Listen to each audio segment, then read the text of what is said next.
بُصّي، عمري ما كنت أتخيّل إن أنا أكون أي حاجة غير إن أنا أبقى دكتور. يعني أنا أنصح أي حد بيكوّن أسرة، أكّل عيالك حلال وربنا اللي بيربّي. أنا عايز أعمل كده، أنا عايز أعتزل وأنا أبو تريكة. بُصّي، أنا هاقول لِك حاجة برضه إن المقرّبين منّي بس اللي يعرفوها، دخلت التجميل غلط. أنا مش عايز الناس تستهين بمصر في أي حاجة، لإن أحسن دكاترة من مصر. الطب ده أنا دايمًا أقول زي الفريك، ما لوش شريك. يعني أنا راجل باحب أبقى ما حدّش كاسر عيني. طول ما الطعنة جاية في ضهرِك تعرفي إن أنتِ اللي قدّام. يعني أنا لو جات لي عيّانة شتمت في دكتورها ما باعملهاش عملية. لازم يبقى في المنافسة الشريفة، لازم يكون في نوع من أنواع الاحترام. نرجع نحترم بعض يا جماعة. يعني ما بادّيش أمان لأي بني آدم في الدنيا غير أمي وأبويا وأخواتي. فقالت له: "لأ، ده الملك مش هياخد كده." إحنا جيل اتربى إن لو حد أكبر منّي بدُفعة أقول له يا باشا. قُلت له: "يا راجل." قال لي: "آه، عشان أعلّمك ما تبيعش أكل عيشك عشان أي حاجة."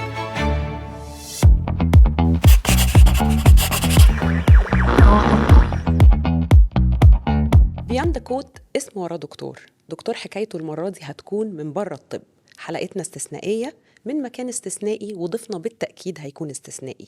طبيب جراح وصل بحلمه وسعيه واجتهاده لمكان قدر بيه يغير مفهوم التجميل في مصر. معانا النهاردة أكبر وأهم دكتور تجميل في مصر، منورنا دكتور عمرو النجاري. أهلًا وسهلًا. ازاي حضرتك يا إزيك دكتور؟ يا آية؟ عايزين النهارده نخش كده بزوم على حياة حضرتك والبعد الإنساني في إمم. شخصيتك، تسمح لنا؟ بُصّي، أنا عايز أقول لِك حاجة، إن يعني أنا طول عمري حياتي الشخصية ما حدش يعرفها. يعني يمكن قليلين جدًا من المقربين مني يعرفوها. يعني م م دايمًا باخلّي حياتي الشخصية مش على العلن بأي صورة من الصور، لا physically ولا virtual، يعني ولا حتى من خلال المنصات السوشيال ميديا أو. فطبعًا أنا أتشرف إن أنا أكون معاكم، ويمكن أنتم هتبقوا أول ناس هتخشوا بقى جوّه الحتة دي وتاخدوا منها اللي أنتم عايزينه بقى. الشرف لينا يا دكتور، إن شاء حبيبتي الله إحنا ربنا قدها. يخليكِ. إن شاء الله طبعًا، طبعًا. طيب عايزين نبدأ من الطفولة، يعني من أول حاجة حضرتك فاكرها، إيه اللي كان بيميزك كطفل؟ بُصّي، هو أنا طول عمري أنا طبعًا ترتيبي في إخواتي رقم 2. يعني إحنا 4، في أخ أكبر وأنا التاني، وفي twin ولد وبنت، يعني 3 ولاد وبنت. أنا طول عمري وأنا عايز أبقى جراح. يعني دايمًا معظم الأطفال اللي عايز يبقى دكتور، عايز يبقى، لأ، أنا عايز أبقى جراح. لإن أنا طول عمري عندي اعتقاد إن يعني ممكن زملا يزعلوا منّي، اللي بيعالج الجراح. يعني دايمًا لمّا يكون في مرض أو يكون في complain أو شكوى قابلة للعلاج، اللي بيعالجها جراح وليس أي حاجة تاني.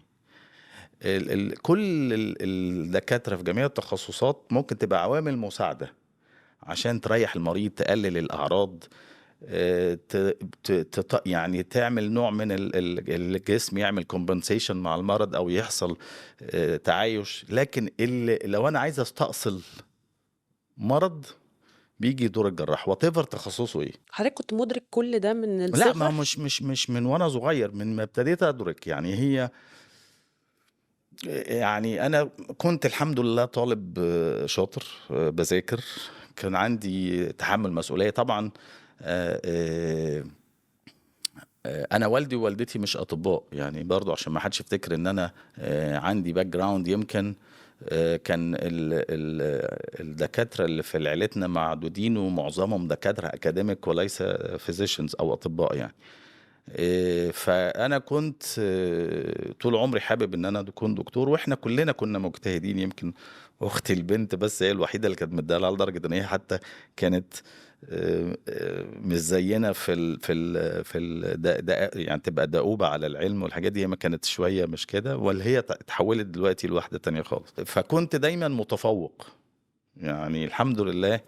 آآ إحنا جيل برضه ربنا كرمنا إن إحنا كنا عندنا ethics، عندنا قواعد في حياتنا يعني.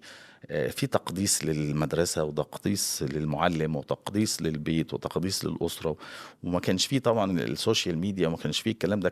كنا يعني حتى ألعابنا، حتى هواياتنا كانت محدودة يعني. ما كناش عندنا الحياة السريعة بتاعت دلوقتي. انت مضطر تذاكر، مضطر ان انت تبقى قاعد في البيت بعد اليوم الدراسي. انت عندك ويك اند بس، وكان الويك اند هو خميس وجمعه، يعني ما فيش بقى خميس وجمعه وسبت وحد واثنين وثلاث، فما كانش فيه الكلام ده. يعني كان الخميس مثلا لو في رياضه بتمارسها، لو في نادي بتروحه. لكن كنا بنتعلم كويس قوي. كان يمكن انا عايز اقول لك، يعني انا واخويا الكبير طبعا، واخويا يعني احنا كلنا كاخوات كنا ملتزمين بالدراسه، لدرجه ان انا والدي كان ربنا يديله صحه ما كانش يعرف، ممكن ما يعرفش انا في سنه كام. بس انا كنت لو كانت الشهاده بتاعتي، كنا المدرسه بتاعتنا بتدي شهادات شهريه، لو الشهر ده انا مش طالع الاول اخاف اديله الشهاده لو مش طالع الاول. فكان عندي التزام، كوميتمنت. ذاتي. ان انا ما ينفعش ابقى التاني. ودي حاجه اعتقد دي حاجه بيلت ان في البني ادم. ما ينفعش ان احنا نزرعها في حد. دي بتبقى حاجه من ربنا، ان انت يديك تحمل مسؤوليه، يديك نوع من انواع ان انت تبقى عندك التزام. فاعتقد ان دي برضو دي ربنا منحة الهية برضو. طورناها واشتغلنا عليها، ولكن هي في الاول في الاخر من عند ربنا. طب الكورة بقى، عشان احنا برضو اه سمعنا ان يعني مم. الكورة كان ليها جزء كده من انا كنت الطفولة. ما انا فانا كنت في الشهاده الابتدائيه من المتفوقين اوائل على المدرسه. ابتديت العب كوره، وانا كنت بلعب كوره كويس، وكنت بلعب انا بس هديكي حته صغيره كده. ان انا من مواليد القاهره، بس احنا جه فتره والدي كان ماسك شركه من الشركات النقل البحري. فكنا قعدنا فتره في السويس، وكنت داخل في نفس مدرستي اللي هي امون في فرع السويس. وكنت بلعب كوره في نادي، إيه، وكنت محترف يعني. كان عندي تدريبات، وكنت بلعب في مركز حتى الانسايد ده، يعني اللي هو المهاجم. وكنت بتطور في الكوره تطور كويس، لدرجه ان في انديه زي الاهلي والاسماعيلي والناس كانوا عايزين يشتروني من النادي اللي انا فيه، لان هو كان نادي صغير. لحد ما في الاعداديه جبت مجموع وحش، فوالدي قرر ان انا مش هلعب رياضه تاني. وهل الكورة كانت السبب؟ اكيد، مم. لان انا كنت بحب الكوره جدا جدا جدا، لدرجه ان انا كنت فعلا ابتديت اهمل مذاكرتي. وفي الاعداديه فعلا كانت دروب في حياتي. ووالدي طبعا كان راجل ربنا يديله الصحه، راجل بيدير كل حاجه بالنظام حازم. بصي، الحزم لازم يا جماعه. ما هو احنا مش هنزعل احنا كنا بنخاف من مدرسينا، بنخاف من ابهاتنا، كنا بنخاف من جيراننا. دي حاجات اه ماتت طبعا دلوقتي. طبعا، كنا بنخاف من اي حد. بس كن هو الخوف مش حاجة صحية مش يعني. لا مش الخوف الرهبة، او ان انا الخوف الاحترام. يعني انا افتكر ان مثلا والدي لما كان يرجع البيت فترة الظهيرة، طبعا احنا انت عارفة العادات بقى، اللي احنا نتغدى مع بعض، وبابا والدك يريح شوية قبل ما ينزل شغل تاني. لما كان يخش يريح دي بعد اكل، ما ينفعش صوت يطلع في البيت كله، صوت بس، اللي هو باباكو يصحى. فاحنا كان عندنا حاجات مش موجوده دلوقتي طبعا.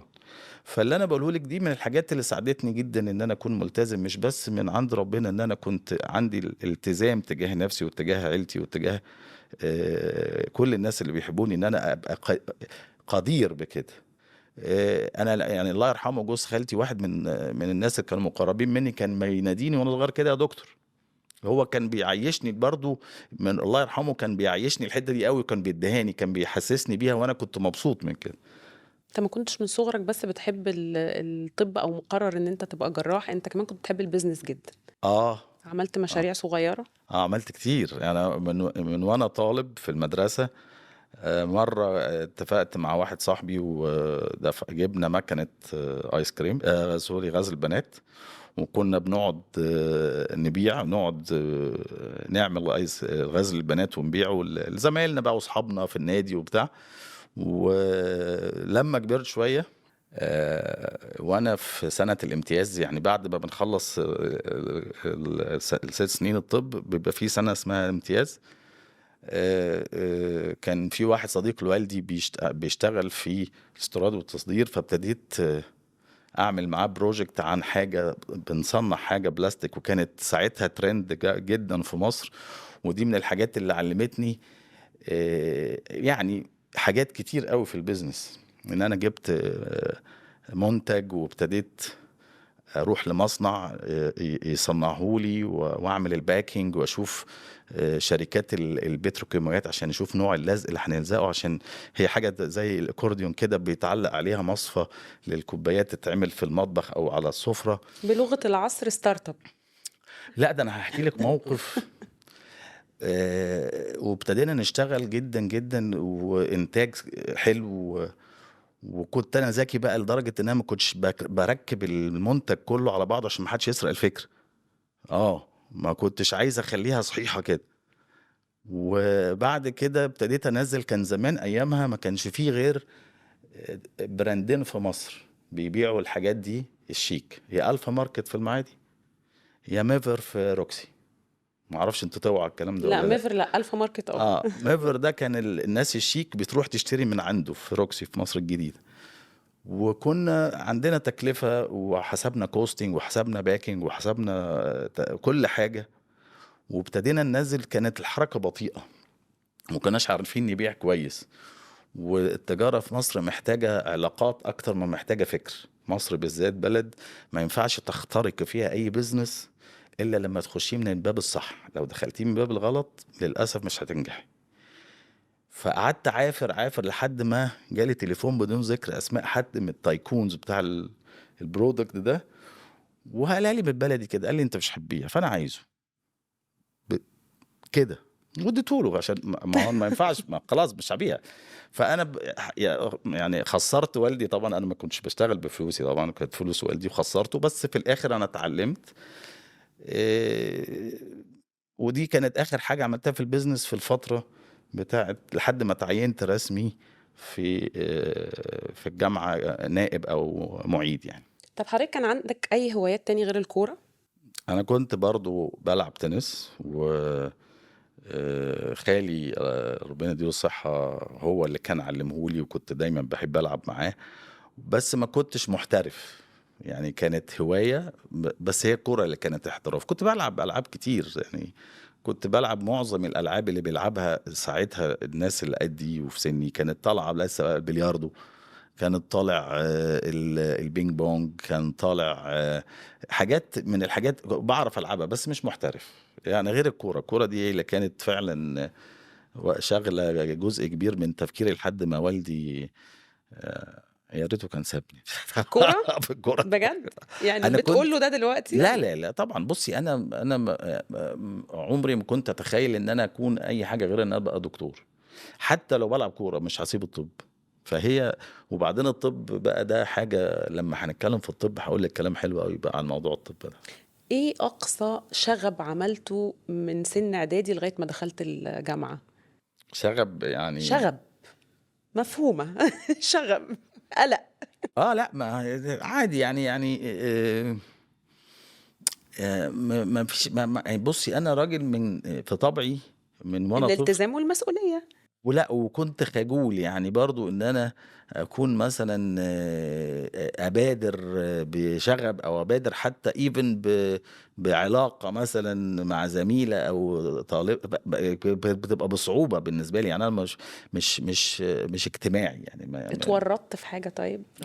حد من اخوات حضرتك ورطك في حاجة كده ولا؟ والله بصي هي احنا كنا برضو حتى الشغب كان فيه احترام يعني الشغب كان فيه. معلش، ايه الشغب اللي باحترام ده؟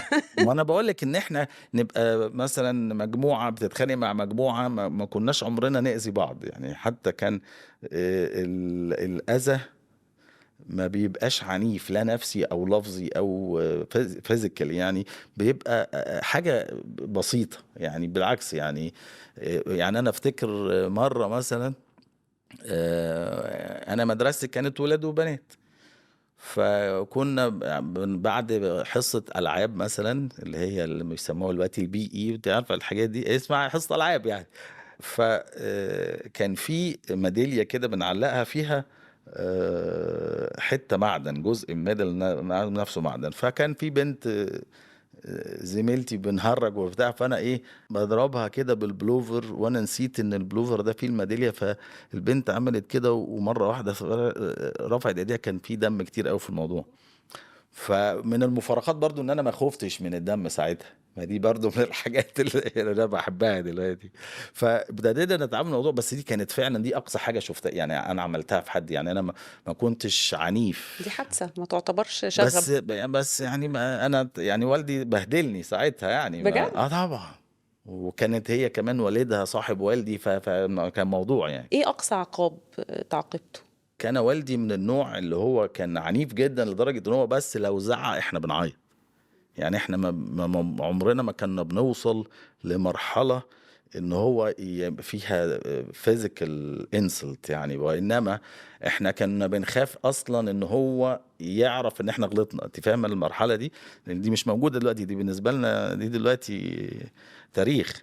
فاحنا كنا يعني اللي عارفه ان لما يجي ما يجي اقول له دي، فاكره ما حدش ما يعرفش في حد من جيلي قاعد في القعده دي. احنا بس كنا بنخاف من كلمه لما يجي هقول له دي. مم. احنا مش هنستنى ان هو يجي وتقول له، احنا هنبطل من دلوقتي عشان ما تجيش تقول له.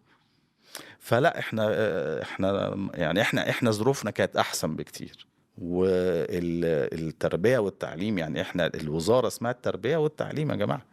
التربيه قبل التعليم. التعليم ده انت عايز تتعلم هتتعلم، مش هتتعلم، لكن التربيه لازم تتربى. احنا عندنا ما فيش لا دي ولا دي دلوقتي. طيب ايه الطباع اللي حضرتك خدتها من والدك او من والدتك؟ بصي انا هقول لك بقى اللي هتستغربيه. انا والدي راجل كونزرفاتيف جدا في حياته، يعني مش مغامر. والدتي كانت كده. يعني انا اتعلمت حبي او بقيت بحب ان انا اكون مغامر واعمل بيزنس من والدتي مش من والدي. والدي راجل كان موظف حكومي، مركزه مرموق، كل حاجة، بس هو مش ما يعرفش يعمل بيزنس. يعني حتى الاسيدز اللي جابها لنا كانت والدتي اللي بتزقه، هات دي، هات لده مش عارف ايه، اعمل لده ايه. لكن هو من نفسه كان راجل. هو راجل بيقولوا عليه زمان، كنا بيقولوا ده نزيه يعني، اللي هو اللي بيجي بيروح. يمكن كانت والدتي هي اللي كان عامله كنترول عليه في الحته دي، كانت قدرت تعمل اسيدز والحاجات اللي احنا الحمد لله شفناها لما كبرنا يعني. هل دعموك في حياتك بدرجة دلوقتي تشكرهم عليها، ولا كونك الطفل الوسطاني ده خلاك في النص كده حيران؟ بصي بصراحه انا عايز اقول لك حاجه، حته الدعم الاسري اهم نقطه فيها الاستقرار. تاني نقطه فيها التربيه الصح، ان انا اكون متحمل المسؤوليه. يعني مش اللي انت عايزه خده، وانما اللي انت يعني لا، ما هو مش لا، لازم تبقى عارف الفاليو بتاع الحكايه دي عشان تقدر تحافظ عليها. والدي كان ممكن يعمل لنا كل اللي احنا عايزينه، بس يبقى حريص جدا وهو بيديك ليكويد عشان يشوفك انت بتعمل بيه ايه. عشان كده دايما الانفستمنت الحلو الصح، يعني انا انصح اي حد بيكون اسره، اكل عيالك حلال وربنا اللي بيربي. تتعبش نفسك، انت مش هتعرف تعمل كنترول على اي طفل. بس ده عكس تماما الطريقة اللي حضرتك اتربيت بيها. ما هو احنا بتكلم دلوقتي يا بنتي. زمان كان في ناس كتير بتربي، مش الاب والام بس. مم. زمان كان المدرس احنا بنخاف منه. يعني الناظر بنخاف منه. احنا كان عندنا مديرة مدرسة اسمها انت سميرة دي، مرعبة.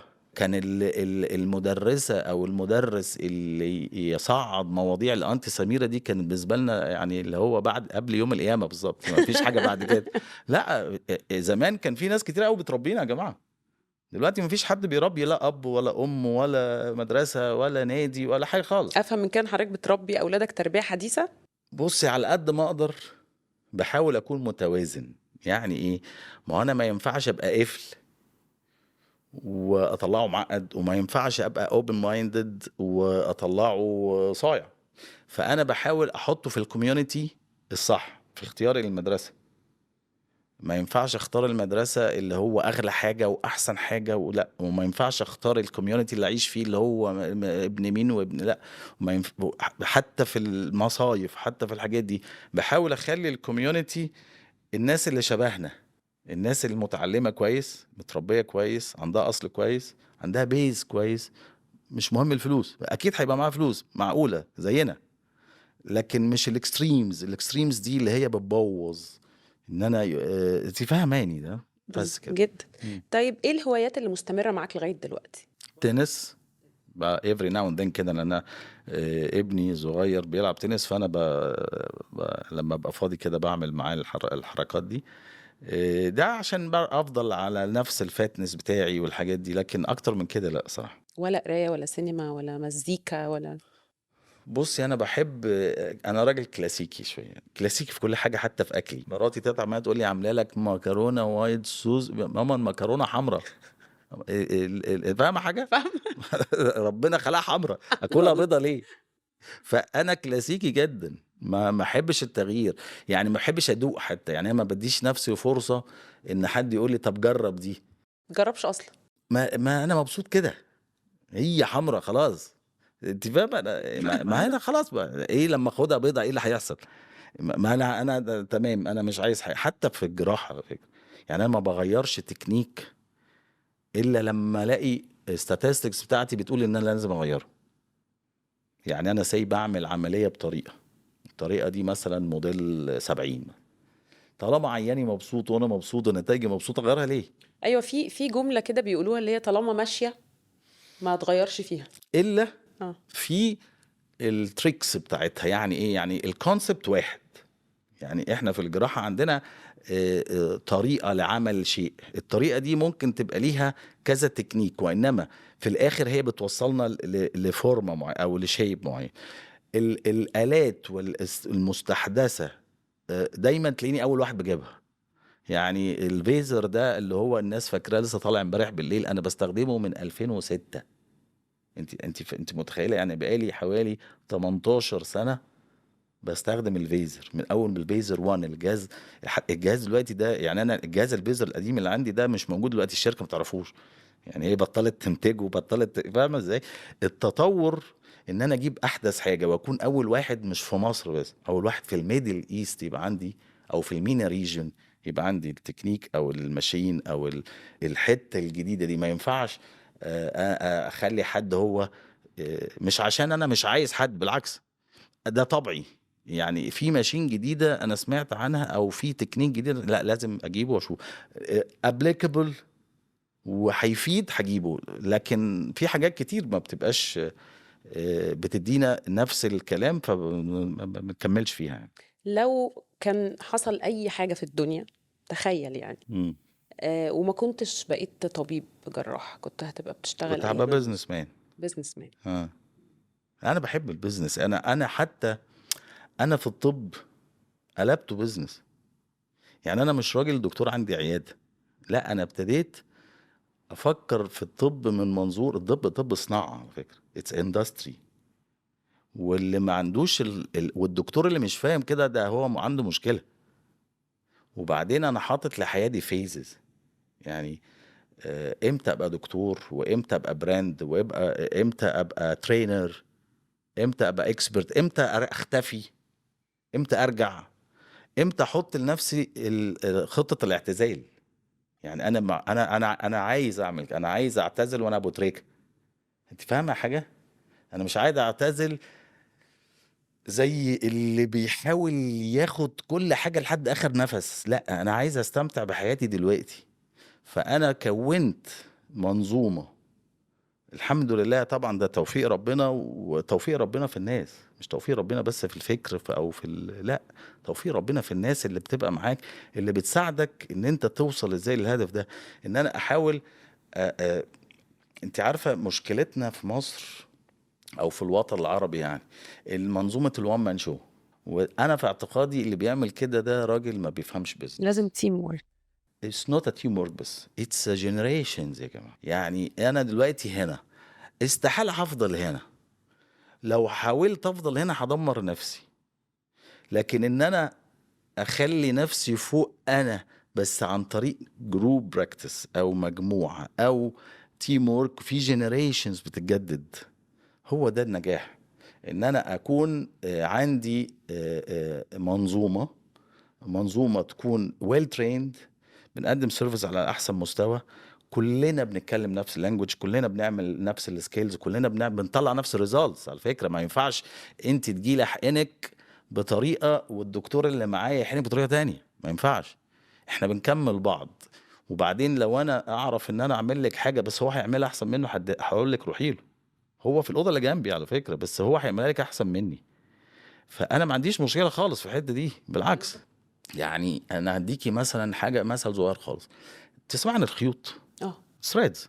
الثريدز دي الحمد لله انا اول واحد دخلتها المينا ريجن اصلا، لدرجه ان انا علاقتي بالشركه الام اللي هي بتنتجه دي علاقه صداقه من 2004. اول بلد دخل فيها الثريدز هي مصر على فكره، عشان بس الكلام يبقى واضح.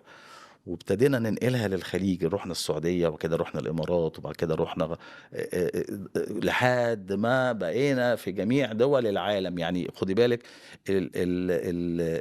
انا علاقتي بالشركه دي علاقه مش بس دكتور وبتاع، لا خالص. احنا بالعكس، احنا كنا بنحط ماركتنج بلان للام، الشركه الام، مش لمصر بس او للوكيل بتاع مصر. ف لما بدي تريننج لحد انا بديله كل حاجه. يعني انا عايزه يبقى احسن مني. لا، عشان احافظ على الاندستري يا جماعه افهموا، ما فيش حد بياخد كل حاجه. الدكتور اللي عايز ياخد كل حاجه ده ما بياخدش حاجه، ده بيضحك على نفسه. بالعكس، انا عندي النو هاو بتاع الثريدز. لما انت تعرفي تشتغليها انت هتزودي الاندستري، انت هتزودي الصناعه دي نفسها، هتزدهر. فانا هشتغل اكتر على فكره. لكن لو انا ما علمتكيش كويس وانت عملتي نيجاتيف فيدباك على المنظومه وعلى الاندستري، هتوقعي المنظومه، فانا مش هشتغل. بس دي بوينت فيو مش موجودة عند أغلب الدكاترة، عشان ما خصوصا بيفهموش في بيزنس. التخصص ده. عشان ما بيفهموش بيزنس. انا لما عاوز انجح بروجكت ما ينفعش اقفله على نفسي. لو قفلته على نفسي، او قفلته، لو انا مثلا راجل بنتج برودكت وببيعه لخمسة ست، هل ده كفايه؟ انا عايز ابيعه ل 500، عايز ابيعه ل 1000، عايز ابيعه ل 2000، عايز ابيعه لجميع دول العالم. فلازم انقل العلم والتكنيك والبروتوكول اللي يخلي كل واحد يستخدم البرودكت ده ينجحه. عشان بدل ما انتج 5 انتج 1000 انتج 2000. ففي الاخر انا بحب نفسي اكتر ما بحب اي حد، بس انا فاهم بزنس. انا عايز اكبر الاندستري، عايز ازود المنظومه اللي هترفلكت عليا في الاخر. فلو انا مش فاهم الحته دي هبقى راجل اناني، هبقى راجل بفكر في حاجه شخصيه دي عمرها ما هتفيدني، لان هي هتبقى شورت تيرم. فهفضل بقى انا في الدوامه دي كتير؟ لا طبعا. فهي الفكره كلها مش عيب ان انا اعلم الناس، بس انا عايز كل دكتور يتعلم حاجه يتعلمها صح.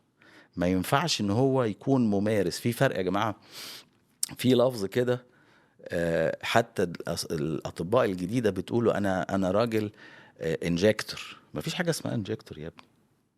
هو انت مكنه؟ انت دكتور. لازم تبقى فاهم ان دكتور التجميل ده في الاخر هو طبيب. الناس اللي بتجيلك دي هي مش عيانه، لكن دي واحده بتيجي تديك فلوس عشان تخليها عيانه. فلازم تكون امين معاها، لازم تعالجها صح، لازم تديها سيرفيس صح، لازم تبقى قادر انك تساعدها، لان دي بالذات هي جايه لك عشان عايزه تبقى سعيده. ما ينفعش باي صوره من الصور. كلنا بنخطأ وكلنا عندنا كومبليكيشنز. ما فيش جراح في الدنيا ما عندوش هاتيلي جراح في العالم ما عندوش قضيه، ما عندوش عينه شكياء، ما فيش. لان اي سيرفيس فيها شيت هابند. يعني انت ممكن تروح تشتري ايفون ابل من نيويورك بقى، مش من مصر، عشان ما تقوليش في مصر جبتيه من نيويورك ستور بتاع ابل، ممكن يبقى بايظ. هيقول لك احنا اسفين يا فندم، وخد ده خلاص، خلصت الموضوع بسيط. مش لازم نبقى احنا قطنا جمل. يعني خدي بالك، احنا مصر فيها مشكله. مصر دايما، انت عارفه الاخ الكبير اللي قطه جمل ده اللي هو ما ينفعش يغلط، فغلطه دايما محطوط فوق الراس. في الطب، في الصناعة، في الرياضة، مع ان العالم كله بيغلط الا المصري لما بيغلط. عشان كده انا مش عايز الناس تستهين بمصر في اي حاجة، لان احسن دكاترة من مصر، احسن ناس في اي حتة. بقول لك ايه، انا ما في دكتور اعرفه سافر بره الا ما بقى رئيسهم. هو بس احنا بينقصنا تيم وورك، ازاي نشتغل مع بعض، ازاي نكبر بعض، ازاي ندعم بعض. لكن انا لما الاقي واحد ناجح ازاي افشله؟ طب ما انا هفشل وهو يفشل، طب احنا كسبنا ايه؟ بس كده. ايه اكتر اللحظات اللي حضرتك بتبقى سعيد فيها؟ اول حاجه، اكتر حاجه بتسعدني او بكون فعلا سعيد ان انا ابقى قاعد في بيتي وسط اسرتي. من الحاجات اللي الناس بتعرفهاش عني، انا راجل بيتوتي، او راجل ما بحبش الخروج وما بحبش الفسح. يعني حتى لو انا اديت لنفسي حق ان انا اتفسح، هم اولى الناس ان انا اخدهم معي، وليس اي حاجه غير كده. تاني بقى اهم لحظه في حياتي اللي بيخليني سعيد ان انا اكون جوه اوضه العمليات. مهما اشتغلت في العياده ما بحسش بالسعاده اللي بحسها وانا ماسك المشرط في ايدي وشغال في اوضه العمليات. هو حاسس ان هو ده شغلي، ده اساسي، ده اللي بيديني المتعه الكامله اللي انا حاسس فيها ان انا اعمل حاجه كويسه وتطلع شكلها حلو. ان انا ابقى بسعد الانسان او الانسانه اللي انا بعمل لها الجراحه. دي اكتر حاجه بتبقى خليني مبسوط. ويا بقى كميه القلق والزعل اللي لو حصل مثلا ان عيانه جرحها حصل له مثلا مشكله حتى لو بسيطه على فكره، يعني ببقى شايل هم الكلاينت بتاعي. و لان انا ما بحبش اقول عليهم عيانين على فكره، بحب اقول عليهم ان هم كلاينتس. بحب ابقى شايل همهم لحد ما يجيبوا لي الورد بقى ويقولوا لي ميرسي وبتاع. وبقى دايما العيانه اللي اتعلم في ذاكرتي. يعني انا في ناس كتير قوي بقابلها لما بسافر، لما بروح ايفنت، لما بروح مصيف، لما اروح اي حاجه، بقابل ناس كتير جدا هم فاكريني وانا مش فاكرهم، ودي حاجه بتضايقني. بس اللي ما انساهوش فعلا في حياتي العيانه اللي انا فعلا حصل لها في جرحها مشكله، ان عملياتها كان فيها نوع من الكومبليكيشنز. دي اكتر ناس انا اهتم بيها على فكره. بالعكس يعني، انا من الدكاتره القلائل يمكن عيانين عارفين ان انا برد على التليفون في اي وقت، في اي بلد انا فيها. الكونتاكت بتاعتهم، يعني انا هحكي لك حكايه ظريفه جدا. عملوا احصائيه في امريكا، عايزين يشوفوا مين اكتر دكتور عنده ترافيك او فلو. فلقوا دكتور نيورو سيرجن، جراح مخ واعصاب، ودكتور مش رانكينج، يعني مش ستاف جامعه ولا استاذ ولا تايتل، راجل عادي، هو شاطر بس راجل عادي يعني دكتور عادي. لقوه بيعمل حاجه واحده بس بتخلي العيان بتاعه لويال ليه بطريقه مرعبه. بيلاقوه بيعمل ايه بقى؟ يوم العمليه، ليله العمليه اللي هي صبحه العيانه داخله اوضه العمليات او العيان داخل اوضه العمليات، بيبقى قاعد في المستشفى لوحده، اهله سابوه خلاص وهيجوا الصبح، ويبقى قاعد بيفكر وشايل هم العمليه وخايف. يروح مكلمه في التليفون، يقول له انا دكتورك وانا بفكر فيك وانا ذاكرت حالتك وكله تمام الراجل ده بقى نام، ما بقاش قلقان من طمن. العمليه، واطمن، وحاسس ان هو محور حياه دكتوره. انت عارفه الدكتور لو ما حسسش العيان ان هو الوحيد العيان بتاعه هيفقد الثقه فيه. انا بحسس عياني ان هو عياني الوحيد، انا ما عنديش غيرك. عشان كده برد عليه. حتى لو انت عارفه طبعا احنا شغلتنا شغلانه بنتعامل مع فيميل، يعني فيميلز انت عارفه طلباتهم كتير واسئلتهم غريبه جدا، وساعات تبقى انت عايزه تقفلي السماعه بس مش قادره، وبتبتدي تتحول المكالمه سايكولوجيكال سبورت. يعني انا ما بحاول، يعني ما بقولش اي حاجه طبيه على فكره، انا بقول لها ادعي واستخيري وانت تمام وزي الفل لحد ما الموضوع يعدي وتنام. ف علاقه الدكتور بالمريض علاقه غايه في الاهميه، وهو ده اللي بيخلي المريض مطمن. حتى لو في complications، هو عارف ان دكتوره لا مقصر ولا هيأثر معاه وهيوصله لبر الامان. دي اهم حاجه. ايه اكتر موقف مؤلم اتعرضت له في حياتك؟ بصي، انا اكتر حاجه يمكن بتضايقني ال الانسان اللي مش صريح، الانسان الكذاب، الانسان يعني انا مؤمن جدا بقصه ان الانسان ممكن يعمل اي حاجه غلط الا انه يكذب. لان الكذب ده هو شيء يعني بشع. بحبش أثق في حد ويخذلني، وأنا من طبعي دايما ما بحبش أبتدي بالإساءة. أفتكر موقف حصل، إن أنا كنت وأنا صغير يعني في بداية حياتي العملية، كنت باشتغل في مكان ومعايا زملاء، لكن الزملاء دول كانوا أصدقاء، وأنا اللي كنت عامل لهم الjob offer ده إن هم يبقوا يjoin معايا الشغل يعني. وبعدين أنا كنت الحمد لله كنت مميز، وكان الowner دايمًا بيعاملني بcharacter مختلف حتى even ماديًا مش بس على المستوى الإنساني. فكان زمايلي يعني حاجة مضايقاهم، بس هم كل واحد مرتضي بالjob off بتاعته، فخلاص فهم قرروا إن هم يكلموني إن إحنا نغيّر لهم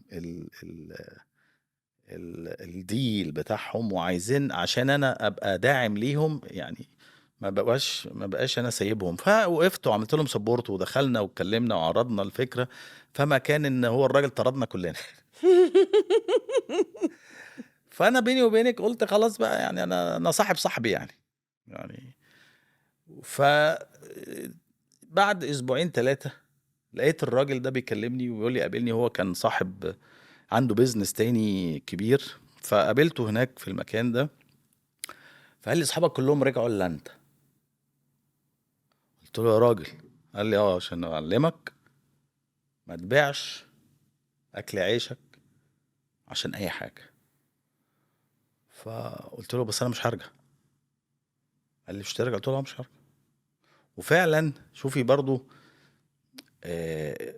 على قد ما أنا كنت متأثّر جدًا من الإساءة دي، إلا أنا ربنا فتح لي باب أكبر بكتير أوي من اللي أنا كنت فيه. ف طول ما أنا ماشي صح، طول ما أنا باتقي الله، طول ما أنا راضي أبويا وأمي، ربنا هو اللي فاتح بقى. أنتِ بقى يعني ما تحاوليش تبقي عندِك فهلوة، لإن الفهلوة في الآخر ما بتوصّلكيش لحاجة. في الآخر اللي هيوصّلِك 3 حاجات، أو المطلوب من كل بني آدم في حياته 3 حاجات: يرضي ربه، يرضي أبوه وأمه، يجتهد. لو ما عملتيش 3 دول مش هتنجحي. يعني ده سر النجاح، بس عشان الناس ما تتعبش نفسها وتقول ده ذكاء بقى وده ما فيش حاجة اسمها كده. في توفيق ربنا بس بعد ما تعمل ال3 حاجات دول. مش أي حد ربنا بيدّي له، ربنا بيدّي للي بيراعي ربه، بيراعي أبوه وأمه، بيجتهد. هو فعلًا حضرتك اللي عملت العملية لنور هشام سليم؟ لأ، هو بُصّي، ما أنا هاقول لِك الموضوع ده. كان كنت يوم في عمليات، وبعدين لقيت رقم كتير جدًا عمّال يكلمني رقم أرضي، وزي ما قُلت لِك كده والناس كلّها عارفة أي ما ييجي لِك على الموبايل رقم أرضي دي بقى باسم بنك بقى في مصيبة يعني. فاضطريت أرُد، فقالوا لي: "إحنا إعداد برنامج الأستاذ عمرو أديب، وكنا عايزين نعمل لك مداخلة النهارده في الحلقة live." قُلت لهم: "ماشي، أنا ما عنديش مشكلة، الساعة كام؟" ماشي. اتصلوا بيّا قبليها ب10 دقايق، قالوا لي: "إحنا هنتكلم مع هندخل دلوقتي مع الأستاذ عمرو بس مع الفاصل." ومش عارف إيه، فاستنيت، فقُلت لهم: "يا جماعة طب ممكن أعرف إحنا هنتكلم في إيه؟" قالوا لي: "إحنا هنتكلم في موضوع ابن الفنان هشام سليم." فطبعًا أنا اتّخذت، بس خلاص أنا اتورطت في الموضوع ما ينفعش أرجع في كلامي. فابتديت أتكلم في الموضوع عامةً، إن في ناس عندها مرض عقلي أو اضطراب ذهني عقلي، وفي ناس بيبقى عندها اضطراب جيني وهرموني يعني في أنواع مش كل واحد عايز يعمل كده هنعمل له. وفي مصر بالذات القوانين صارمة جدًا، جدًا، وفي 4 موافقات من جهات مختلفة عشان يfulfill كل ده نقدر نعمل له عملية. عشان كده دايمًا الناس ما بتعملهاش في مصر. ف مش أنا طبعًا اللي عملت العملية. المشكلة مش هنا بقى. المشكلة إن أنا قعدت مثلًا بعد الحلقة دي باعاني من كمية الاتصالات والعيانين والمرضى من جوّه مصر ومن برّه مصر ومن العالم كلّه عشان الموضوع ده. لدرجة إن أنا وصل بيّا إن أنا نزّلت على كل السوشيال ميديا platforms إن أنا ما باعملش العمليات دي. كان على قد ما هي عملت لي نوع من الshow، على قد ما هي ادّتني فيدباك مش ظريف يعني. وحضرتك فعلا ما بتعملش النوع ده من العمليات؟ زمان بقى كنا بنتعلمه وكنا بنعمله، بس بتبقى حالات في مستشفيات جامعية وحاجات محترمة وحاجات قانونية. لكن دلوقتي لا طبعا، دلوقتي ما اعتقدش ان في حد محتاج العملية دي بيمشي في البروسيس كلها، فهم بيستسهلوا بيسافروا يعملوا الحاجات دي بره. ايه اكتر صفات بتحبها في نفسك؟ يعني انا راجل بحب ابقى محدش كسر عيني، يعني الحمد لله ما بحورش، دايركت. يعني بتصل بيكي مش هقول لك بقى انت فين انا عايز كذا.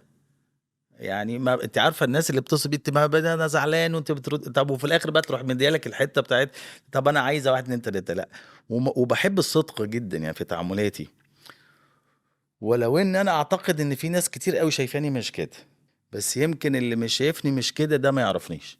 يعني في ناس كتير قوي وانا بيوصلني الكلام ده للاسف ان هم شايفيني انسان بصوره مختلفه، انسان متعجرف او انسان اناني او انسان ما بفكرش في مصلحتي. لا، بس اللي بيعرفني ما بيقولش الكلام ده، اللي بيقعد معايا ما بيقولش الكلام ده. ولو ان برضو خلي بالك انا طول عمري حابب، يعني هتلر قال ايه؟ عارفه هتلر؟ طبعا. هتلر قال لك طول ما الطعنه جايه في ظهرك تعرفي ان انت اللي قدام، اوكي. تفرحي. لان لو انت انسان مش ناجح محدش هيتكلم عليك، لو انت مش متفوق محدش هيتبلى عليك، محدش هيبتزك، يعني انا عايز اقول لك حاجه ودي بلاحظها جدا في العيانين. في ناس بتروح لعياده يعني اللي احنا بنطلق عليها بالبلدي تحت بير السلم، يعني ملهاش اسم وملهاش سمعه ولا تعرف اسم الدكتور ولا تعرف، هي دايركتد عشان السعر.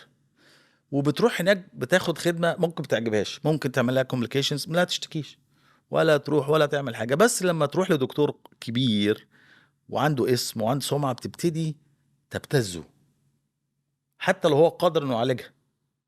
فدي من الكونفليكت اللي بقينا بنشوفها ريسنتلي. زمان احنا كنا بنخاف من الدكتور، كنا بنحترم الدكتور، بنوقر الدكتور. للاسف الموضوع ده ما بقاش موجود دلوقتي بسبب اولا في دكاتره بتعمل حاجات غلط كتير، في ناس مدعيه طب وبتدخل في المجال وهي مش متخصصه، في عيان بيبقى عنده مفيش اثكس. يعني انا لو جات لي عيانه شتمت في دكتورها ما بعملهاش عمليه. يعني لو جات لي عيانه بتشتكي ان هي عملت العمليه مش ناجحه، بتقول لي ده دكتور فيه وفيه وفيه، ما بعملهاش عمليه. ليه؟ لان دي ما عندهاش اثكس. انا احترمها لو قالت لي اعفيني يا دكتور ما اقولكش هو مين، احترمها جدا على فكره، لان دي انسانه جديره ان انا احترمها. لكن يعني انا ما احبش حد يعني. ودي آفة عندنا طبعا ان احنا ايه، بتجيبي دكتور يشتم في دكتور، بتجيبي مهندس يشتم في مهندس، لكل شرايح، حتى البواب بيشتم في بواب والسباك بيشتم في سباك، لازم. فهي لو انا بتكلم انا عن نفسي، انا لو انا ما وقفتهاش عندك؟ مش كده، لازم نرجع نحترم بعض يا جماعة. لازم يبقى فيه المنافسة الشريفة، لازم يكون فيه نوع من انواع الاحترام، حتى احنا نكتسب ثقة يعني سوري في اللفظ، انا دايما بقول المثل ده، ما اعرفش انا اقدر اقوله على الهوا ولا لا. تجار المخدرات بيتفقوا يا جماعه، صح ولا غلط؟ تجار الممنوعات بيتفقوا. احنا مفروض نبقى متفقين، عندنا بروتوكول ان احنا نحترم بعض، المنافسه تبقى شريفه، ما نسيئش لبعض، الفاليو بتاعنا هيعلى. صح. احنا عندنا راس مال مش موجود في العالم كله يا جماعه، عندنا الاتش ار بتاعنا مرعب مرعب. احنا لو عندنا كشافين للعلم زي كشافين الكورة والكلام ده، كان زماننا بقينا في حتة تانية خالص. ناس تهتم بالثقافة، الأطفال الأذكياء، الطلبة المتميزين، الجامعات يبقى فيها كشافين للناس اللي عندها عقليات فذة سابقة سنها، عندها اي كيو عالي. ناخد الناس دي ونحطهم في حتة كده نطلعهم. كل الناس في جميع المجالات، المصريين اللي بيسافروا بره بيتفوقوا على العالم كله على فكرة. حقيقي. على العالم كله احنا عندنا ما شاء الله عقلية كويسة جدا، بس عايزة تثقل بقى. دكتور، ايه اكتر صفة بتكرهها في نفسك تتمنى ان هي ما كانتش تبقى موجودة فيك؟ شكاك. بمعنى؟ اه، على المستوى الإنساني وعلى المستوى العملي. يعني أنا ممكن آخد الغرزة وأفكها، اخد مثلا ابقى عايز اقص جزء من الجلد واغير رأيي. ده المستوى المهني، ما عنديش اي مشكلة ان انا اعمل كده خالص.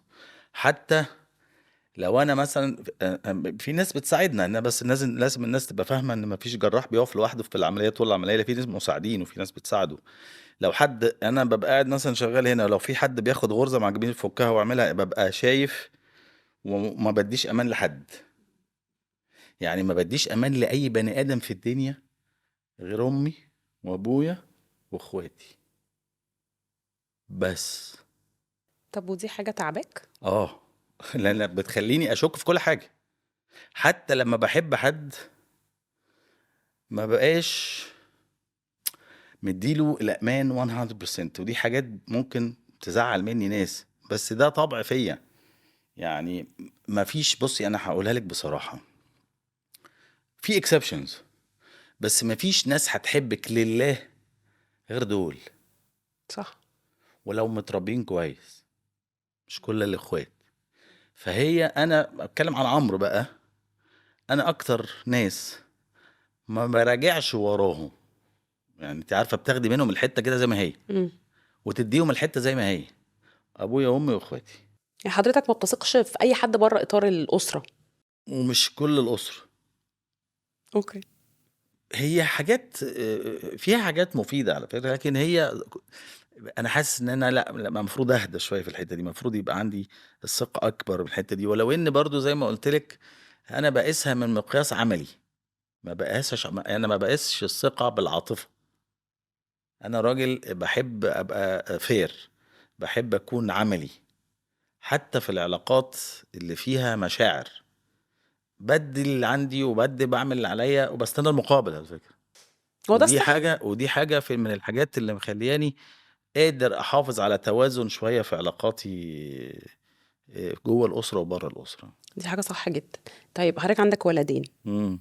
يوسف ويونس. ويونس، اعمارهم قد ايه؟ يوسف عنده 23 سنة، ما شاء الله. ويونس عنده 5 سنين. اوكي. رقم ما حدش عمله، صح؟ يعني 18 سنة محتاجين دي تفسير. والله دي يعني مجهود. هو موضوع لا، هي ظروف طبعا، هو مفهومة ازاي يعني. ده أم غير الأم. ولو ان ربنا كرمني قوي ان هو مامة يوسف ربته كويس قوي، و ومامة يونس ما شاء الله بتربيه كويس قوي، وربنا كرمني اكتر ان العلاقة بينهم جميلة. يعني انت فاهمة، يعني هم، انا عايز اقول لك قد ايه الهارموني والحب والتجانس بينهم مرعب يعني. وده فضل من ربنا يعني انت فاهمة الحاجات دي مهما زي ما قلت لك كده، انت عارفة في الزمن اللي احنا فيه ده، ان انت تسيطري على تربية أولادك دي صعبة جدا. فلازم تضمن لهم حاجة واحدة بس، مش عارف أنا قلتها لك، حاجة واحدة بس المطلوبة من الأب والأم اليومين دول: أكل عيالك حلال. حلال، وربنا هيربيهم كويس. يعني ابني الكبير ده سافر وعاش بره ودرس، وطبعا هو من المفارقات ان هو ما رضيش يبقى دكتور، وما دخلش كلية الطب مع كل المغريات اللي انا عرضتها عليه غير اللي موجودة. بس هو اصر انه ما يخشش طب. كان نفسك؟ بصي انا هقول لك بصراحة، انا راجل عملي قوي. الكلية الوحيدة اللي انت بتدخليها عارفة انك هتطلعي تشتغلي دكتور مهنتك، الوحيدة على فكرة. يعني مع احترامي لجميع الكليات، انت ممكن ما تبقاش ده هدفك او طموحك او شغلك بعد كده، لكن الكلية الوحيدة اللي انت بتتخرجها وعارف ان انت هتتخرج منها دكتور وهتشتغل دكتور هي كلية الطب. عندك فكره ليه رفض؟ والله بصي، هو انا الشباب عامة اليومين دول مش عايز يتعب، عايز يبقى معاه فلوس من غير ما يتعب. وهو شايف قد ايه انا ديفوتد جدا لشغلي. يعني انا ما بعملش حاجة في حياتي غير ان انا بشتغل، وده من زمان. فهو شايف كده، فهو مش عاجبه ان هو يتعب قوي كده. هو يمكن عاجبه ان فيه فلوس، لكن هو مش عاجبه ان لا، هو مش عايز يتعب. فايه اللي ممكن يخليه على قد عقله، يعني ان هو يبقى معاه فلوس من غير ما يتعب قوي، اللي هو البيزنس مان. هو متخيل ان هو هيبقى من ساعه ما يتخرج معاه فلوس عشان هو مخه نظيف او هو شاطر. وقعدت افهمه، وانا لحد دلوقتي بدعمه في قصه ان البيزنس ده تعب اكتر. ان انت تبني آه، ويبقى عندك طموح وتقدر تجتهد وتعمل بيزنس ويكبر، ده شغل جامد طبعا. طبعا. طيب افهم من كده ان هو مش شخصيتك قوي. طب يونس؟ يونس انت عارفه يمكن حظه كان احسن شويه من يوسف. ان انا جالي في مرحله ان انا ابتديت اهدى فيها. خدي بالك انا مقسم حياتي مراحل. فانا في دلوقتي في مرحله ان انا ببتدي اقفل شويه على نفسي بقى. انا كنت كنت فايتر قوي وبجري وبفايت وبفتح هنا وبفتح هنا وقلبي جامد في الشغل، بس مش متهور. يعني في فرق بين الاتنين. وما عنديش مشكله ان انا اغامر. يعني ما عنديش مشكله ان انا ابقى ريسك تيكر وليس متهور. في فرق بين الاتنين. بس هو جالي في مرحله ان انا ابتديت اهدى بقى. فبقيت بقضي معاه وقت اكتر، فابتدى بيقلدني في كل حاجه بقى. فبقى بيتقمص الشخصية دي في البيت، في كل حاجة، في طريقتي، في أكلي، في لبسي، في شغل. ده بيخليك تاخد بالك قوي من تصرفاتك اكيد. بصي، هو انت عارفة يونس عشان هو تقريبا أصغر آه، حد في الأسرة كلها. فكل الدلع بقى وكل مش عندي بس، مش أنا ومامته بس وأخوه، لا كل الأسرة، جده وجدته، اخواتي، الدنيا كلها، اخوات مراتي، الدنيا كلها بتدلع يونس بس. فهو حاسس ان هو محور الكون. انت فهمتي؟ فهو مسيطر علينا. فربنا يكرمه وان شاء الله يمكن يبقى دكتور. يمكن. يمكن. ندعي له يبقى يا رب دكتور ان يا شاء مسهل. الله. طيب يعني نتكلم شويه عن الحب لو ما عندكش مانع. اه لا، الحب جميل. ماشي. جميل. اول حب في حياتك؟ بصي، السؤال ده سؤال افلام. يعني او تساليه لواحده ست او واحده بنت. ليه؟ لان الراجل، مفيش راجل عنده حب وحيد في حياته. ولو راجل قال لك ان انت حب حياتي، تعرفي انه كذاب. وش كده؟ ما انا بصي، انا راجل عملي يا بنتي. ما انا بقول لك دي مشكلتي. الراجل بيحب كتير. الراجل بيحب عشان يكمل. يعني الست الناصحة هي اللي تدي للراجل كل الايكونز اللي عايزها في الست. يعني هو عايز امه، وعايز اخته، وعايز بنته، وعايز حبيبته، وعايز صاحبته. لو انت عرفتي تديله ده، هو مش هيبص بره.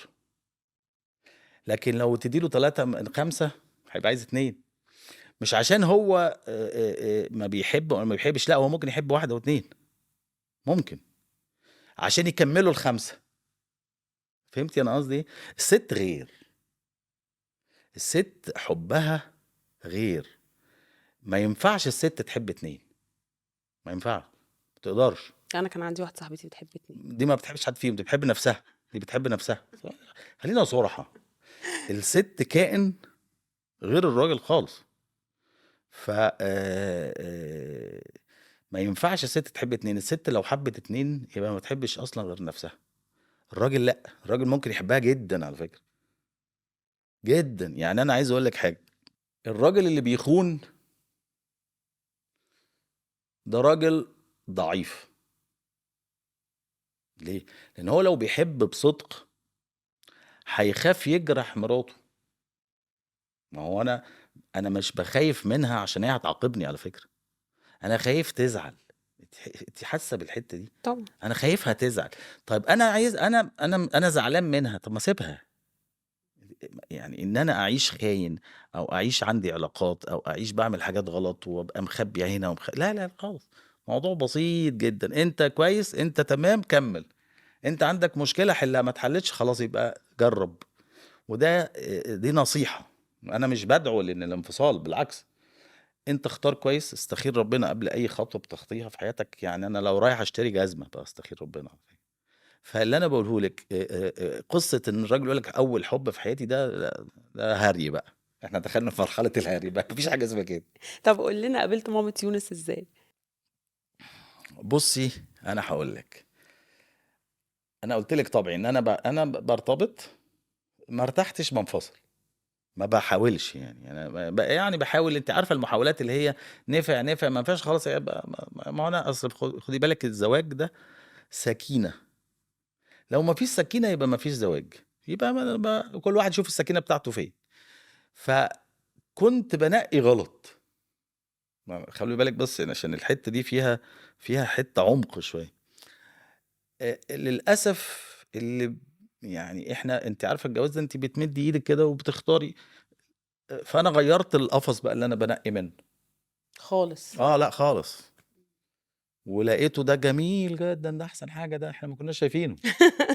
احنا عاملين ده باظ يا ابني كله ده. سيبه ده خلاص. خش على واحد تاني جديد فريش، لقيته احلى حاجه في الدنيا. احلى حاجه في الدنيا. ربنا يخليك. الحمد لله. طيب، ايه الحاجات اللي لو الزمن رجع، او حاجة لو الزمن رجع بيك تغيرها، تعدلها، تظبطها، تنزل عنها؟ بصي انا ما تعودتش اندم على حاجه، لان خدي بالك ما فيش حد بينجح الا لما بيفشل. فاهمه حاجه؟ فاهم. فهو كل الاحداث اللي بتحصل لنا في حياتنا دي بتضيف لنا على فكره. كل ما افشل في حاجه بتخليني انجح في اللي بعديها. بعرف خطأي من هنا ما اقعش فيه تاني. انا ما تعودتش اندم على فكره، لان الندم ده احساس بيخليكي تتقوقعي وتخسري وتقفي. انا ما بحبش اقف. بحب دايما اكمل. ماليش دعوه بحد، ماشي في طريقي، مش باصص غير على نفسي. ما بحبش اي ديستراكشن من اي نوع، فهتلاقيني دايما في حالي كده. يعني حتى لما اروح مستشفى اودي فيه عمليات، بروح هي بس. أه لو حصل ايفنت معين بسيبها تماما. مش كل يوم في مستشفى، او مش كل يوم لا خالص. انا بحب ابقى حاطط حاجتي وعندي تمريضي، وحتى مرتاح مع ستاف التخدير، ستاف التمريض. هم حفظوني وحفظوا شغلي واسلوبي. بحب اركز فيه، بحط حاجتي واجهزتي والاتي وكل حاجه. انا ما بحبش استخدم حاجه من المستشفيات الا حاجات قليله. يعني اتقرصت كتير من الحته دي، وحصل لي حاجات كتير في حتى بقيت حتى انا بتولى السيركيليشن بتاع تعقيم حاجاتي. بقى عندي الممرض بتاعي والعامل بتاعي اللي بيجي معايا بيلم الحاجه وبيعقمها وبيغسلها بنفسه يعني في بروسيس معينه كده. زي ما قلت لك انا شكاك، انا ما بثقش في حد. فبعمل كل حاجه بنفسي او بدي تاسك. يعني انا فيها ميزه برضو الحمد لله. يعني الناس اللي حواليا كلهم بعرف استغلهم. تحط كل واحد في المكان المناسب. يعني انت حته شاطره فيها اخلي اديها لك. الراجل ده شاطر في حته اديها له، فتلاقيني حاطط في كل حته الحاجه اللي يبدع فيها ويطلع احسن ما فيها، عشان في الاخر كلها تطلع بصوره كويسه. ماله التجميل بقى مزعلك في ايه، او بالعكس. زعلك في ايه؟ بصي انا هقول لك حاجه برضو. انا ان المقربين مني بس اللي يعرفوها. انا دخلت التجميل غلط. يعني انا احنا بعد ما بنخلص الدراسه، في احنا الاوائل دول بيتعينوا في الجامعه. فالتعيين في الجامعه ده احنا عندنا في القصر العيني في 12 اسم جراحه. في ال 12 اسم دول ليه 12 رئيس وحده. واحنا بنتعين 12 نايب في الدفعه دي، في 12 نايب بيتعينوا. مفروض احنا لينا سينيوريتي. يعني ايه رقم واحد في ال 12، رقم اتنين، رقم تلاته، على حسب المجموع. وفي ال 12 اسم بتوع الجراحه برضو مترتبين بالسينيوريتي على حسب اقدميه رئيس القسم. مفروض الاول ياخد الاول، التاني ياخد التاني، التالت. انا كنت مثلا رقم 5 او رقم 6 مش فاكر. واختارني رقم 1 اللي هو رئيس قسم التجميل. الله يمسيه بالخير، استاذنا واستاذ التجميل استاذ الدكتور محمد صبحي زكي. انا الى الان ما اعرفش اختارني ليه. الى الان. يعني انت متخيله. وانا ما اعتقدش ان هو عارف اختارني ليه. يعني انا ما سالتوش. بس انا ساعتها كنت بقالي حوالي شهرين ثلاثه قبل التعيين كنت بحضر في اسم جراحه المناظير، وكنت حابب جراحه المناظير واشتغلت مناظير وبعرف اشتغل مناظير. ولو ان انا فوجئت ان الدكتور محمد صبحي كان رئيس قسم التجميل ساعتها هو اللي اختارني. وانا كنت زعلان جدا بقى. انا عايز اقول لك ان انا كنت حاسس ان دي نهايه العالم. وده اللي انا بقوله لكل الشباب دلوقتي: سيب ربنا يختار لك طريقك. اعمل الثلاث حاجات اللي انا قلتهم: ارضي ربك، ارضي ابوك وامك، اجتهد. سيب الباقي على ربنا. بس. بما ان الكلام خدنا يا دكتور والليل ليل علينا، عايزين بقى نتكلم شوية عن النجاحات. طيب انا الحمد لله ربنا كرمني كتير جدا. وكانت كل خطوه بلاقي فيها مفتاح او باب لخطوه اكبر. وكلها حاجات من ساعه ما اتخرجت حاجات انا في رايي الشخصي تدبير الهي 100%. كل اللي انا كنت قادر ان انا اعمله ساعتها ان انا كنت اجتهد، ان انا كنت بعمل شغل. يعني انا عايز اقول لك احنا اسرتنا كانت ميسوره يعني. ف وكنت يعني بروح اماكن آه، صغيره جدا في مناطق شعبيه جدا، وباخد فيها عياده وباخد فلوس. انا احكي لك موقف بدايه يعني او من اوائل المستشفيات او المراكز اللي انا اشتغلت فيها، كان مركز في منطقه شعبيه. كنت باخد شيفت من الساعه 4 العصر لحد الساعه 10 بالليل، وكنت باخد 20 جنيه. وكنت بعمل عمليات باجور رمزيه جدا. وانا افتكر ان يمكن اكتر مبلغ تحصلت عليه من عمليه كان ساعتها حوالي 600 جنيه، وخدت رحت جبت هديه بيه لوالدي. آه، وكنت مش متضايق، انا كنت بحاول ابني نفسي. يعني دايما الناس وهي صغيره في مجالنا بيحب يشوف حد كويس يروح يشتغل معاه لحد ما يتعلم. انا كنت بعمل كده، بس كنت في الوقت التاني بحاول اعمل اسمي من بدري. يعني انا ابتديت ان انا امارس الطب باسمي من بدري، وده كان من الحاجات اللي كانت هتضيعني في فتره من الفترات. لان احنا عندنا في الجامعه قوانين ان انا ما ينفعش افتح برايفت بزنس او افتح عياده قبل الدكتوراه، وانا ما كنتش فاتح، وانما كنت بحاول اخد عيادات كده. انا ما اعرفش الكلام ده هيوديني في داهيه ولا لا، بس انا راجل صريح يعني. حصل خير بقى. اه حصل ده خير، كان من يعني انا زمان كبرنا قوي. خلاص بقى. فكان في موقف مضحك جدا لازم احكيه لكم. شفت عيانه ما كانتش مصريه، وانا كنت صغير جدا، يعني كنت لسه مدرس مساعد يعني حاجه كده صغير. والعيانه دي اتفقت معاها العمليه، وانا كنت في المكان ده كان اسمي الملك. اوه. كان الاستاف مسميني الملك. فالعيانين بالطبع عرفوا ان انا الملك، فهم متخيلين بقى ان انا السوبر هيرو اللي جاي ابو عين ازاز يعني، وانا ولا حاجه اصلا يعني. فجات لي عيانه وشفتها وفحصتها واتفقت معاها العمليه، قلت لها سعر حنين جدا. ويشاء السميع العليم من العينه دي، عشان مش مصريه، ابتدت يترشح لها اسامي كبيره من اساتذتنا، وراحت لحد من اساتذتنا الكبار وقالت له على العمليه، وقال لها رقم كبير، فقالت له لا ده الملك ما مش هياخد كده. الراجل قال لا بقى مين الملك ده، والراجل ده راجل بقاله كتير يعني، كان راجل استاذ كبير يعني. قالت له الملك تعرفش الملك الدكتور فلان الفلاني؟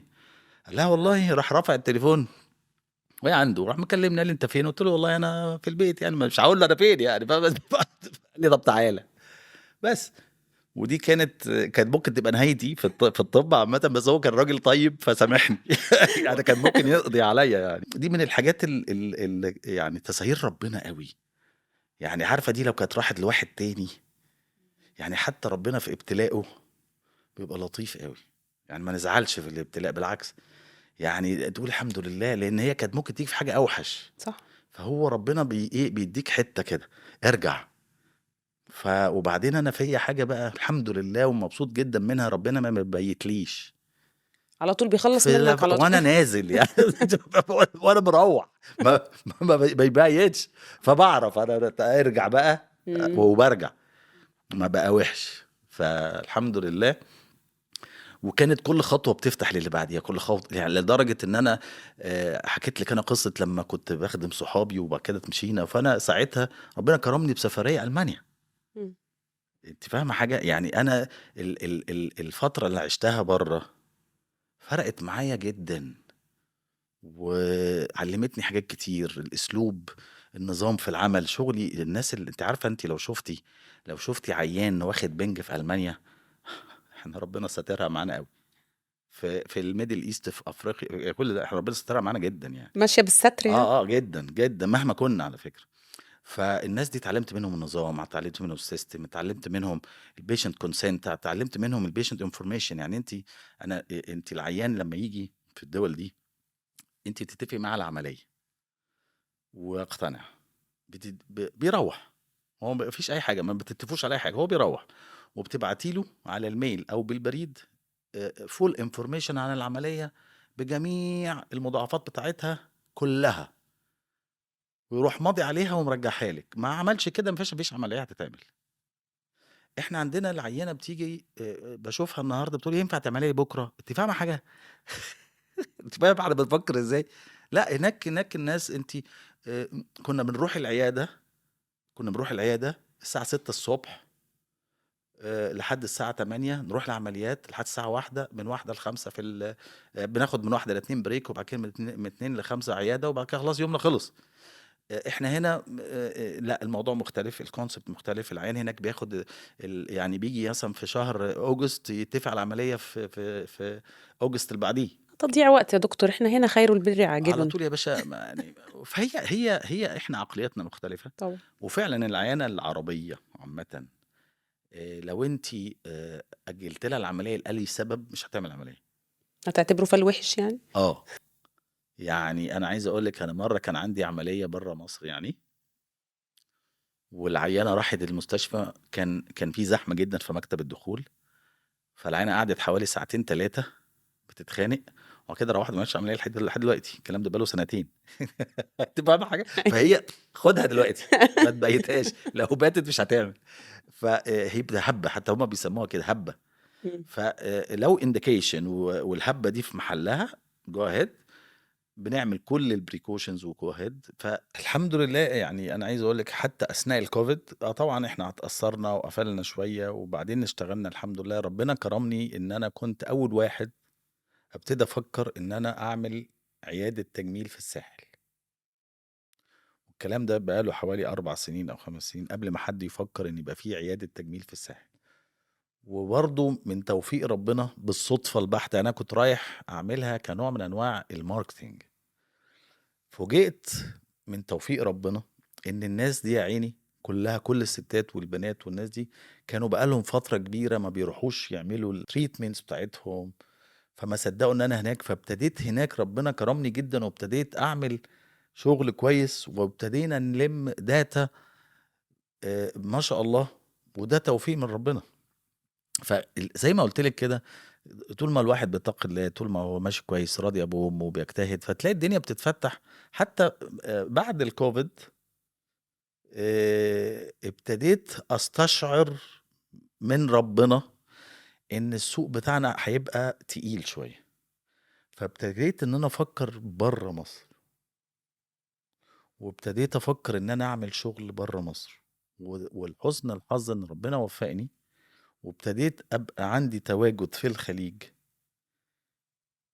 انا كنت مأخره بس ابتديته، ولله الحمد ربنا عوضنا خير جدا.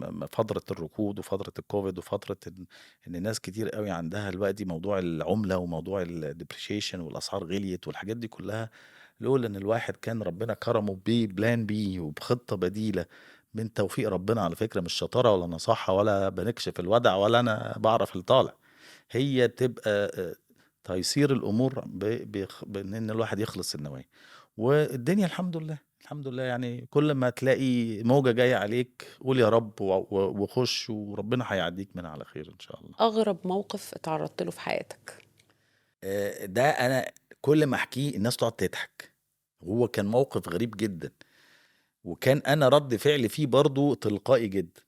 انا كان عندي بس الكلام ده بقاله فترة طويلة يعني. كان عندي عملية عادية خالص، شد بطن تامي تاك، وست لطيفة، وعملنا العملية والدنيا حلوة. يوميها بالليل كان أحد الدكاترة اللي بيساعدوني بيمر عليها في المستشفى، وهو ما شاء الله عليه شاطر ودكتور كويس جدا، لدرجة إنه اكتشف حاجة ملهاش علاقة بالعملية خالص. ابتدى يشعر إن رجليها الشمال ساقعة عن اليمين، وابتدى هو عشان دكتور شاطر ابتدى يحس النبض بتاع الرجل لقاه مش موجود. فكلمني، رحت جري على المستشفى، لقيت فعلا دي حقيقة.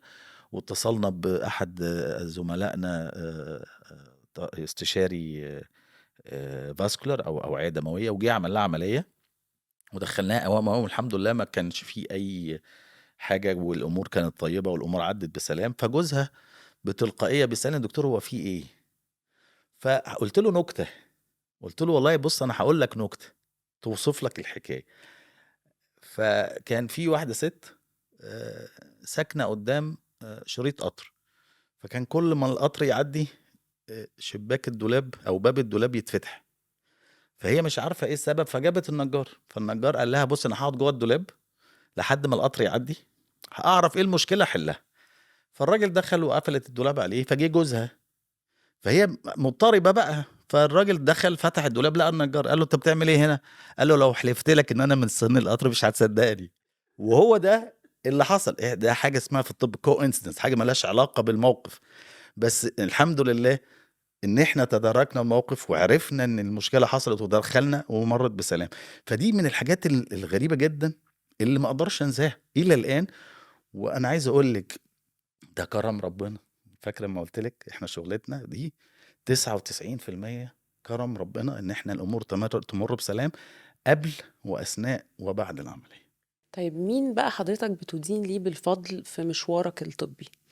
بصي انا ناس كتير قوي، اولهم اساتذتي اللي اتعلمت منهم، دكتور محمد صبحي ربنا يديله الصحة، دكتور محمد قدري ربنا يديله الصحة، الله يرحمه الدكتور خالد مكين. كل دول أساتذتنا في القصر العيني، ودول دول علامات من علامات جراحة التجميل. كل الناس عشان ما انساش حد، حتى اللي أكبر مني بيوم، يعني احنا جيل اتربى إن لو حد أكبر مني بدفعة أقول له يا باشا. يعني احنا الاتنين قد بعض، ممكن يبقى أصغر مني في السن بس أقول له يا باشا، أحترمه. اساتذتي ربنا يديهم الصحه، وبالذات الدكتور محمد صبحي الدكتور قدري. انا الى الان انا استاذ بقالي دلوقتي حوالي 6 سنين، مش فاكر بالظبط استاذ يعني، وبقالي حوالي 26 او 27 سنه بشتغل المهنه دي. الدكتور محمد قدري الدكتور محمد صبحي لو قاعدين في مكان انا ما بقعدش، انا بفضل واقف. ده الجيل اللي بيحترم اللي علمه، ده الجيل اللي عنده قدوه يحتذى بيها، ودول ربوا فينا شخصيه الجراح، ان انت تبقى عينك في وسط راسك، ما تامنش لحد، تعمل كل حاجه بايدك. لان في عيانين كتير جدا تيجي تقول يا دكتور وانت هتعمل عمليه بنفسك؟ اه يا بنتي انا بعمل. طبيعي ان انا معايا مساعدين، بس طبيعي بعمل عمليه بنفسي، بأمارة ان انا بديكي ميعاد على حسب وقتي، مش على حسب ما انت تقولي. ما انت لو انت عايزه العمليه الاسبوع الجاي وانا مش هنا الاسبوع الجاي مش هينفع. فالتربيه اللي احنا اتربيناها، فاكره لما قلت لك احنا في ناس كتير قوي ربونا، مش ابونا وامنا بس، في ناس كتير قوي ربونا، فرقوا معانا جدا. يعني على قد ما هم كانوا عناف جدا وشداد جدا، بس كونوا شخصية تقدر تقود منظومة، تقدر تعتمد على نفسها، تقدر تبني سيستم، تقدر تفايت، تقدر تكرييت. يعني خدي بالك احنا شغلتنا دي زي ما هي حاجة تمس الجمال، بس في الاخر دي صناعة، ده طب، ده سيستم، ده منظومة. لازم تبقى من اول البنت اللي قاعدة على السوشيال ميديا لحد الدكتور بيتكلموا نفس اللغة. يعني انت عارفة انا عندي التيم بتاعي، انا اديتهم تريننج ايفن في الاتيكيت. انا كنت بجيب دكتورة اسمها دكتورة تقريبا شيماء، مش فاكر اسمها ايه، كانت بتيجي تعلمهم الاتيكيت في التعامل مع كل الناس مش مرضى بس. كانت بتديهم تريننجز في البادي لانجوج. يعني انت عارفه انا دكتور شاطر، بس انا مش عارف ابيع نفسي، مش عارف ابيع السيلز. انا عندي سيلز بس مش عارف ابيعها، عندي قدرات مش عارف اطلعها، لازم عشان اطلعها لازم اعمل عمليه. طب انا لو مش عارف اوصل ان المريض ده يدفع لي فلوس اعمل له عمليه، يبقى انا مش عارف اشتغل. فانا بعلمه ازاي يعمل كونسلنج، ازاي يعمل سيلينج، ازاي يعمل كروس سيلينج، ازاي. وده على فكره ده اساس الطب. في دكاتره شاطره كتير جدا ما تعرفش تكلم مع عيان. انا عايز اقول لك اشطر دكاتره تجميل في العالم ما بتشتغلش، ولو اشتغل بيشتغل تابع لدكتور ممكن يكون اقل منه علميا. عشان ما عندوش سوشيال سكيلز. لا ما عندهوش كوميونيكيشن سكيلز، ما بيعرفش يقعد يبيع نفسه. مش يبيع نفسه دي حاجه وحشه، يبيع مهاراته، يبيع قدرته، يبقى يخلي. يريبريزنت انا نفسه. عايز اقول لك حاجه، مره كنا في امريكا في مؤتمر، وكان معانا 2 شباب من الجراحين الصغيرين، في واحد فيهم دكتور، واحد تاني ارجوز. انا بقول انا اللي بيمارس المهنه بصوره غير طبيه انا بسميه كده، م. مش عشان هو وحش، بس انا بسميه كده. فقابلنا واحد تاجر الماظ يهودي امريكي، فقلنا بنتكلم معاه وبنحكي والبيور والالماس الصناعي والالماس الطبيعي وده تعرفه منين، عادي بنتكلم عادي خالص، احنا بنتكلم. وعرف ان احنا دكاتره وعرف كل حاجه. فبعد كده قعدت انا وهو لوحدنا شويه، فسالته سؤال، قلت له انت لو هتعمل عمليه تجميل هتعملها عند ده ولا عند ده؟ قال لي عند ده الدكتور. مم. اللي انا عايز اوصله لك دايما في الاخر، العلم هو اللي بيتطور في اي مجال. ودي نصيحتي للاطباء، اتعلم كويس قوي، انفست بنفسك كويس قوي. الطب ده زي الارض، البور، كل ما تصرف عليها كل ما هتديك زرعه كويسه. هتستعجل عليها هتبور بسرعه، مش هتديك زرعه كويسه، مش هتكمل معاك. فاخدم الارض دي كويس بالعلم، وبعد كده بقى انت كبر وخد الخير. الفهلوه وان انا اعمل كل حاجه وان انا اجري وان انا لا، انت عمرك ما هتبقى ايكون، عمرك ما هتبقى براند، عمرك ما هتبقى حد يحتذى بيه. انت بينك وبين نفسك مش هتحس انك دكتور. انت ابنك لو دخل الطب هيكتشفك. فهمت انا قصدي ايه؟ فهمت. فالطب ده انا دايما اقول زي الفريك ملوش شريك. عايز تبقى دكتور، انسى حياتك كلها وخليك دكتور، هتبقى دكتور وهتبقى دكتور كويس. لكن الناس اللي بين البنين، او الناس اللي مش محدده طريق، او الناس اللي هي مش قادره تحب الطب، عمرها ما هتبقى كويسه. احنا قبل البودكاست لما كنا بنتكلم كده على جنب من غير تصوير من غير كاميرات، حضرتك قلت لي انا مش منظم، لما كنت بقول لك كل الدكاتره منظمين. حضرتك منظم جدا. حتى في كلامك منظم جدا، يعني انا مستغربه ان والله حضرتك مش شايف ده في يعني نفسك. هي بصي انا هقول لك حاجه، هي مساله التنظيم حاجه نسبيه. يعني اللي في نظرك منظم ممكن في نظر بقاش منظم. لا يعني حضرتك منظم قولا واحدا. ما هو بصي انا عايز اقول لك حاجه، انا دايما في حياتي حاطط لنفسي هدف. مهم. يعني انا ما عنديش هدف واحد، انا كل ما اخلص هدف احط لنفسي هدف. نبقى حضرتك قلت فيزز، انت بتتعامل مع بالظبط. الحياه لان هي فهنا انا فيزز. بالنسبه لي طول ما انا لسه عندي هدف، طول ما انا حاسس ان انا لسه ما عملتش حاجه. دكتور بجد الكلام مع حضرتك ممتع جدا ربنا ومفيد يخليك. للناس العادية اللي زي حالتي، مش بس للدكاترة وللأطباء.